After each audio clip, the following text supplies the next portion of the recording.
morning, I'm Terry, and welcome to TARDIS Spider. Today, classic Doctor Who in under an hour. I have found 7 stories in the classic series that you don't need an hour to watch. Let's find out what they are and what we think of them. And remember, if you like this video, please subscribe. Please leave a comment. And now, classic Doctor Who in under an hour.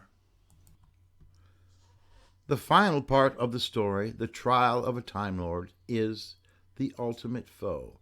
It is the longest of our stories at 54 minutes.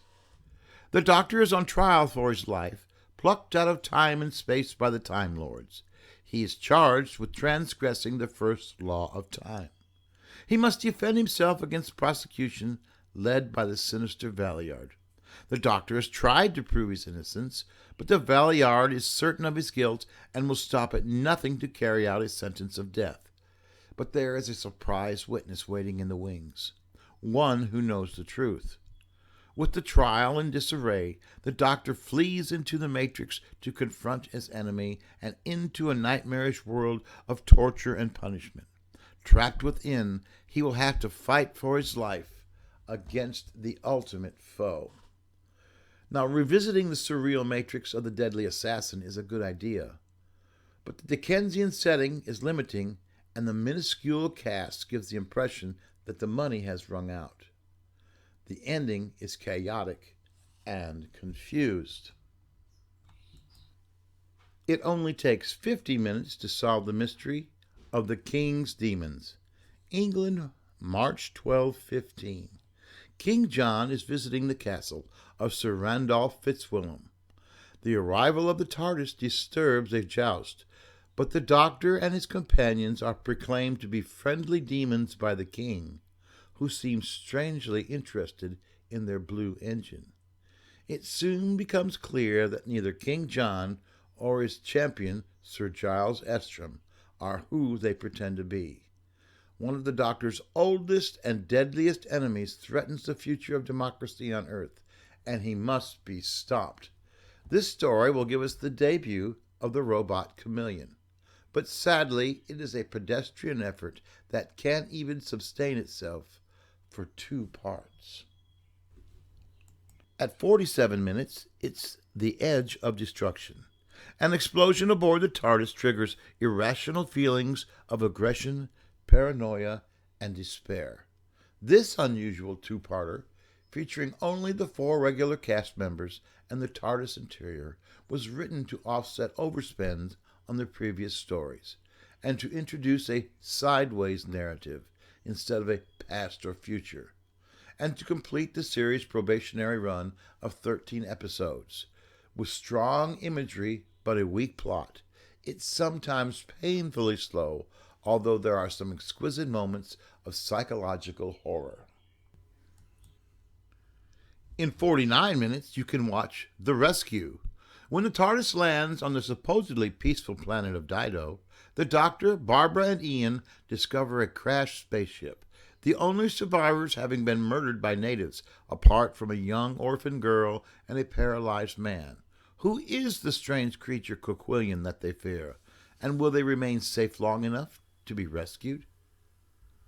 Coquillion was credited as Sidney Wilson for episode 1, to maintain the secret of his identity. A nice character study with good production values and an effective climax, although why Bennett didn't just kill Vicky is never explained. The story The Black Orchid takes 49 minutes. England, 1925. The TARDIS materializes on a quiet railway platform where the Doctor, Tegan, Adric, and Nyssa soon discover they are expected at an afternoon cricket match. And when the time travelers are invited to stay at Cranley Hall for a fancy dress ball, it isn't long before they uncover a terrible family secret. Who is murdering the servants and why? A rare flower may hold the answer. This charming mystery is a breath of fresh air.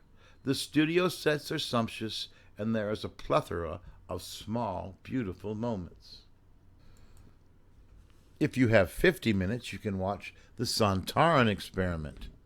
Transmitting down from Nerva Beacon, the Doctor, Sarah Jane, and Harry find themselves on the Earth in the far future, long since abandoned by the human race. Soon it becomes clear that they are not alone. A shipwrecked crew of human astronauts are being hunted down one by one. What is the creature that lives in the rocks? And what is the purpose of the test it is conducting? Can the Doctor save the day? This story is very atmospheric, although it makes absolutely no sense. Steyer is a magnificent creation, thanks mostly to Kevin Lindsley's chilling, sadistic performance. If you have 50 minutes, it's The Awakening. Little Hodcombe, 1984. The Doctor, Tegan, and Turlough arrive in the small village, looking forward to spending some time with Tegan's grandfather. Soon they discover that all is not well.